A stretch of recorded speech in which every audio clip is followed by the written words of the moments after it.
Pernah nggak sih, kamu merasa sudah move on, tapi tiba-tiba wajah mantan muncul lagi di kepala, entah lewat mimpi, lewat lagu, atau bahkan lewat aroma parfum yang mirip dengan dia? Anehnya, otak kita kadang justru lebih rajin menghadirkan bayangan mantan dibanding menghadirkan hal-hal yang benar-benar penting untuk hidup kita sekarang. Dan tahukah kamu, menurut riset dari University of St. Andrews, otak manusia punya kecenderungan mengulang memori emosional yang kuat, bahkan bertahun-tahun setelah kejadian itu lewat. Nah, itu sebabnya, meskipun sudah berpisah lama, masih banyak orang yang diam-diam dihantui oleh bayangan masa lalu. Sekarang pertanyaannya, apakah mungkin benar-benar bisa membuang mantan jauh-jauh dari pikiran kita? Jawabannya, sangat mungkin. Tapi tentu bukan dengan cara pura-pura tegar atau sekadar bilang, udah lupain aja. Karena kalau gampang, semua orang pasti sudah move on sejak lama. Yang kita butuhkan adalah strategi praktikal, langkah nyata yang bisa langsung dipraktikkan. Dan di video ini, saya akan berbagi 10 cara efektif yang bisa kamu gunakan untuk mengusir mantan dari pikiranmu, supaya energi kamu bisa kembali fokus ke diri sendiri dan masa depan yang lebih sehat. Bayangkan kalau pikiranmu sudah nggak lagi dipenuhi kenangan mantan. Berapa banyak waktu, tenaga, bahkan peluang baru yang bisa kamu nikmati? Jadi, mari kita mulai dengan cara pertama yang paling mendasar, tapi seringkali diabaikan. Cara pertama adalah, hentikan akses, putuskan jalur masuk memori. Kedengarannya sepele, tapi justru disinilah letak kesalahan banyak orang. Banyak yang bilang, aku sudah nggak kepikiran dia lagi kok. Tapi masih mantengin story Instagramnya, masih kepoin siapa yang komen di fotonya, atau bahkan masih simpan chat lama yang nggak ada gunanya. Itu sama aja seperti berusaha sembuh dari luka tapi setiap hari sengaja buka kembali jahitannya. Kenapa ini penting? Karena otak bekerja dengan asosiasi. Sekali kamu melihat wajah atau nama mantan, otak langsung membuka folder memori lama yang penuh dengan emosi. Semakin sering folder itu dibuka, semakin kuat pula jejaknya. Itu sebabnya, langkah awal yang sangat praktikal adalah memutus semua akses visual dan digital. Hapus kontaknya, blokir sosial medianya kalau perlu, dan singkirkan foto-foto lama yang masih tersimpan. Mungkin kamu berpikir, kalau aku hapus, nanti gimana kalau suatu hari butuh? Pertanyaannya, butuh untuk apa? Kalau hubungan sudah selesai, justru menyimpan akses itu membuatmu sulit benar-benar keluar dari lingkaran. Banyak orang yang gak sadar bahwa mereka sebenarnya kecanduan cek mantan. Bahkan ada istilah psikologi yang menyebutnya sebagai emotional checking habit. Kebiasaan mengecek untuk sekadar memuaskan rasa penasaran, tapi ujung-ujungnya bikin sakit hati sendiri. Bagaimana cara mempraktikannya? Mulai dari hal kecil. Hapus history chat. Jangan simpan arsip percakapan lama. Unfollow atau mute sosial medianya. Jangan kasih ruang bagi algoritma untuk terus menampilkan dia. Kalau masih ada barang-barang pemberian mantan di kamar, rapikan atau simpan di tempat yang tidak terlihat. Kalau memungkinkan, donasikan saja. Contohnya sederhana. Seorang teman saya pernah curhat bahwa sudah 3 bulan berusaha move on. Tapi setiap malam gagal tidur karena iseng lihat akun mantannya. Setelah akhirnya benar-benar unfollow dan hapus nomor, dalam 2 minggu pikirannya jauh lebih tenang. Kenapa? Karena tidak ada lagi trigger eksternal yang memancing ingatan. Ingat, menghilangkan mantan dari pikiran bukan soal kekuatan mental semata, tapi soal mengendalikan lingkungan agar tidak terus-terusan menyalakan tombol kenangan. Jadi, kalau kamu benar-benar serius ingin mantan menjauh dari pikiranmu, langkah pertama ini wajib dilakukan. Cara kedua adalah, izinkan diri merasakan emosi, jangan ditahan. Banyak orang salah kaprah dengan berpikir bahwa move on berarti harus selalu terlihat kuat, tegar, bahkan seolah-olah tidak pernah sakit hati. Padahal, semakin kamu menolak perasaan itu, semakin besar energi yang kamu habiskan untuk menekannya, dan akhirnya justru semakin lama bayangan mantan bercokol di kepalamu. Kenapa penting memberi ruang untuk emosi? Karena otak manusia bekerja seperti gelombang. Emosi yang ditekan tidak hilang begitu saja, melainkan hanya mengendap dan menunggu momen untuk muncul lagi. Inilah yang sering membuat orang tiba-tiba menangis tengah malam, atau tiba-tiba teringat mantan tanpa alasan jelas. Itu hanyalah emosi lama yang belum sempat diproses. Bagaimana caranya? Ada beberapa langkah sederhana. Pertama, izinkan diri menangis kalau memang perlu. Jangan malu. Karena air mata itu bagian dari mekanisme alami tubuh untuk meredakan stres. Kedua, coba tulis di jurnal atau catatan pribadi tentang apa yang kamu rasakan. Tulis dengan jujur, bahkan kalau perlu kasar sekalipun, karena itu hanya untuk dirimu sendiri. Menulis membantu otak menyalurkan emosi dari pikiran abstrak ke bentuk konkret. Ketiga, kalau kamu tipe orang yang sulit menulis, coba rekam suara. Bicara seakan-akan kamu sedang ngobrol dengan sahabat, tapi direkam untuk dirimu sendiri. Contohnya, seorang konselor pernah menceritakan pasiennya yang gagal move on bertahun-tahun karena terus menahan tangis. Begitu ia diminta menuliskan semua rasa kecewa dalam bentuk surat yang tidak pernah dikirimkan, emosinya perlahan reda. Dan anehnya, bayangan mantannya semakin jarang muncul setelah itu. Jadi, jangan salah. Bukan dengan berpura-pura kuat kamu bisa cepat melupakan, tapi justru dengan berani menghadapi rasa sakit itu, memprosesnya, lalu melepaskannya. Sekarang kita masuk ke cara ketiga. Sibukkan diri dengan aktivitas yang punya makna. Banyak orang yang mencoba melupakan mantan dengan cara mengalihkan diri pada hiburan instan. Nonton drama seharian, main game sampai lupa waktu, atau bahkan scrolling media sosial tanpa henti. Masalahnya, hiburan instan hanya menutupi luka, bukan menyembuhkannya. Begitu layar mati, bayangan mantan bisa kembali menyerang. Kenapa ini krusial? Karena otak manusia tidak bisa bekerja dalam kekosongan. Kalau kamu hanya mencoba, jangan mikirin mantan. Otak justru makin fokus pada larangan itu. Sama seperti kalau saya bilang, jangan bayangkan gajah berwarna merah muda. Apa yang terjadi? Kamu justru langsung membayangkan gajah merah muda. Nah, inilah sebabnya melupakan mantan tidak cukup hanya dengan berkata, jangan ingat. Kamu harus menggantinya dengan sesuatu yang benar-benar bernilai. Bagaimana praktiknya? Carilah aktivitas yang bukan sekadar mengisi waktu, tapi juga punya makna bagi perkembangan dirimu. Misalnya, ikut kelas baru, belajar skill yang sejak lama kamu tunda, atau bahkan mulai proyek kecil yang bisa menantang kreativitasmu. Contoh, ada seorang teman yang setelah putus memutuskan untuk ikut kelas fotografi. Awalnya hanya untuk mengalihkan pikiran, tapi ternyata berkembang menjadi profesi sampingan yang membuat hidupnya jauh lebih sibuk dan produktif. Akhirnya, ia sendiri kaget karena rasa rindunya perlahan memudar, digantikan oleh antusiasme terhadap hal baru. Kuncinya di sini adalah aktivitas bermakna.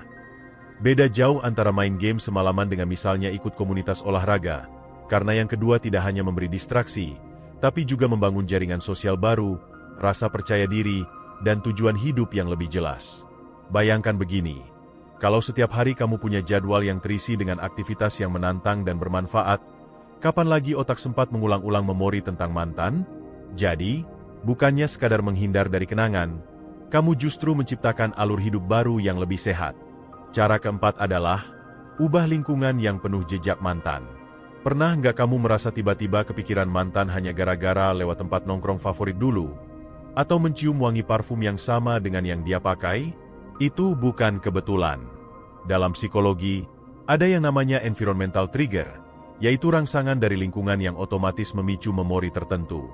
Dan sayangnya, kenangan bersama mantan biasanya tertanam dalam dengan detail-detail kecil, seperti kafe langganan, lagu favorit, bahkan kursi di taman tempat kalian sering duduk. Kalau kamu ingin benar-benar jauh dari bayangan mantan, jangan remehkan kekuatan lingkungan.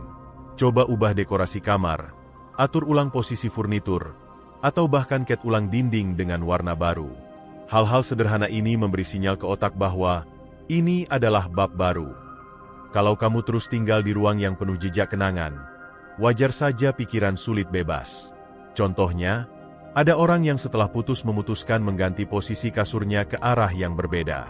Kedengarannya sepele, tapi ia mengaku tidur jadi lebih nyenyak karena tidak lagi merasa berada di ruang yang sama dengan memori lama. Jadi, jangan anggap remeh.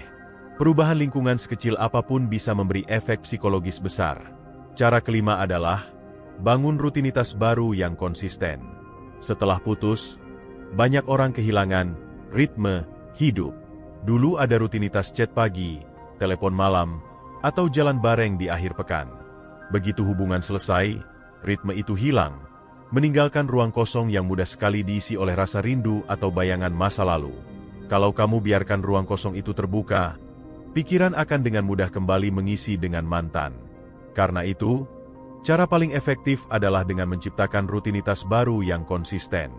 Misalnya, ganti rutinitas, scrolling chat mantan sebelum tidur, dengan membaca buku ringan atau mendengarkan podcast inspiratif.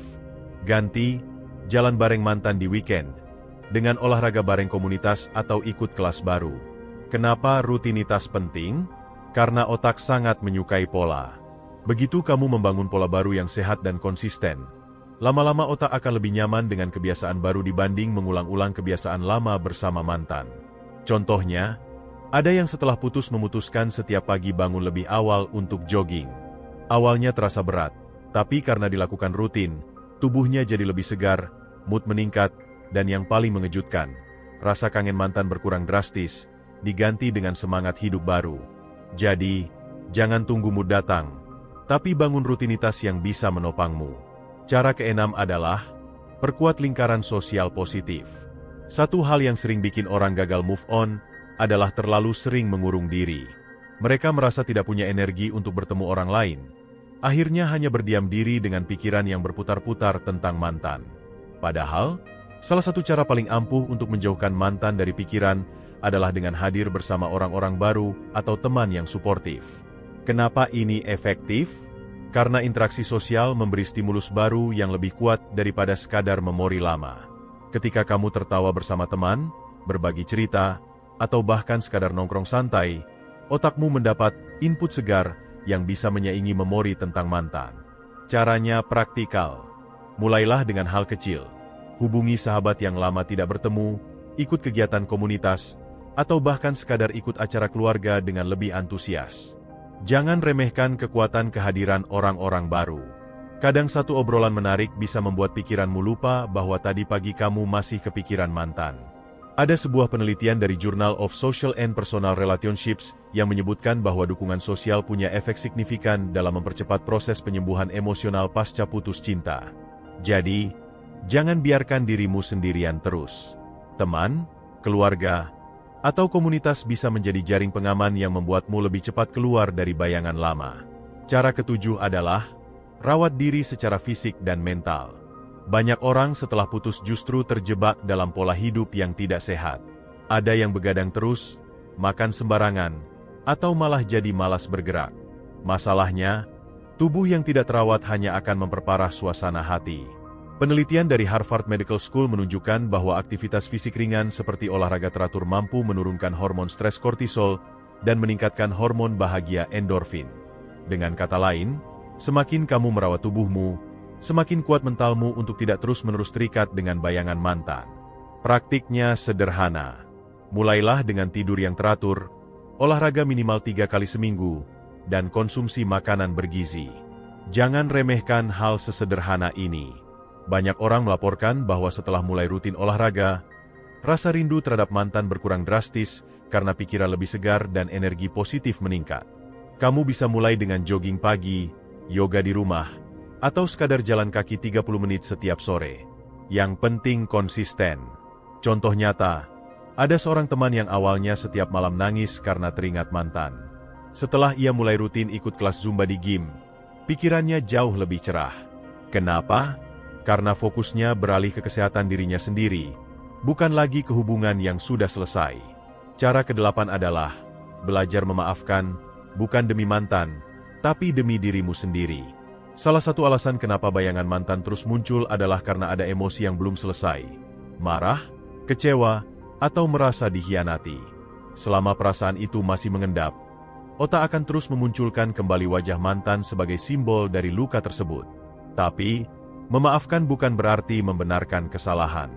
Memaafkan berarti kamu memilih untuk tidak lagi membiarkan luka itu mengendalikan hidupmu. Anggap saja memaafkan sebagai cara untuk membuang beban berat yang kamu bawa kemana-mana. Bagaimana caranya? Coba ucapkan dalam hati, aku sudah selesai dengan masa lalu ini. Aku pilih untuk melanjutkan hidup. Kalau perlu, tulis sebuah surat pengampunan yang tidak perlu dikirim. Menuliskan kata-kata maaf bisa menjadi ritual pelepasan yang sangat kuat. Ingat, memaafkan adalah hadiah untuk dirimu sendiri, bukan untuk orang lain. Cara ke-9 adalah, fokus membangun tujuan masa depan. Kalau hidupmu tidak punya arah, pikiranmu akan mudah berputar kembali ke masa lalu. Karena itu, sangat penting untuk mulai menetapkan tujuan baru. Entah itu tujuan karir, pendidikan, keuangan, atau bahkan perjalanan yang ingin kamu lakukan. Tujuan baru akan memberi otakmu alasan untuk lebih sibuk memikirkan masa depan daripada mengulang kenangan lama. Praktiknya, buatlah daftar hal-hal yang ingin kamu capai dalam 6 bulan ke depan. Misalnya, menabung untuk beli kendaraan, menyelesaikan kursus bahasa, atau naik jabatan di kantor. Fokuskan energi ke hal-hal ini. Setiap kali bayangan mantan muncul, kembalikan pikiranmu ke daftar tujuan tersebut. Ada sebuah pepatah yang menarik. Kita tidak bisa menghapus kenangan, tapi kita bisa menutupi kenangan lama dengan rencana baru. Dan itu benar adanya. Semakin jelas masa depan yang kamu bangun, semakin kecil ruang untuk masa lalu. Cara ke-10 adalah, terbuka pada hubungan baru, tapi jangan terburu-buru. Banyak orang mencoba melupakan mantan dengan cepat masuk ke hubungan baru. Masalahnya, kalau hanya sekadar pelarian, hubungan baru ini sering berakhir dengan luka yang sama, bahkan lebih dalam. Yang lebih sehat adalah membuka diri secara perlahan, bukan untuk mengisi kekosongan, tapi untuk memberi kesempatan pada hati merasakan cinta yang lebih sehat. Jangan buru-buru mencari pengganti. Sebaliknya, gunakan waktu ini untuk memperluas pergaulan, mengenal orang-orang baru, dan biarkan hubungan berkembang secara alami. Kenapa ini penting? Karena salah satu tanda kamu sudah benar-benar move on, adalah ketika kamu bisa melihat orang baru tanpa terus membandingkan dengan mantan. Jadi, bukalah hati, tapi dengan sikap yang bijak.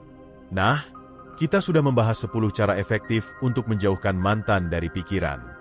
Dari mulai memutus akses digital, memberi ruang pada emosi, menyibukkan diri dengan aktivitas bermakna, mengubah lingkungan, membangun rutinitas baru, memperkuat lingkaran sosial, merawat diri, memaafkan, fokus pada masa depan, hingga membuka hati pada peluang baru. Kalau kamu perhatikan, semua cara ini sebenarnya tidak rumit. Yang terpenting adalah keberanian untuk mengambil langkah pertama, lalu konsistensi untuk menjalaninya. Ingat, melupakan mantan bukan soal siapa yang lebih cepat, tapi siapa yang lebih serius membangun dirinya kembali. Jadi, jangan biarkan masa lalu mengendalikan pikiranmu. Ambil kendali, terapkan langkah-langkah ini satu persatu, dan lihat bagaimana hidupmu perlahan jadi lebih ringan dan berwarna. Kalau kamu merasa video ini bermanfaat, jangan lupa klik like, tulis pendapatmu di kolom komentar, dan tentu saja subscribe agar kamu tidak ketinggalan video inspiratif lainnya. Dan yang paling penting, coba langsung praktikkan minimal 1 cara dari video ini hari ini juga. Karena perubahan tidak akan datang hanya dengan menonton, tapi dengan benar-benar bertindak.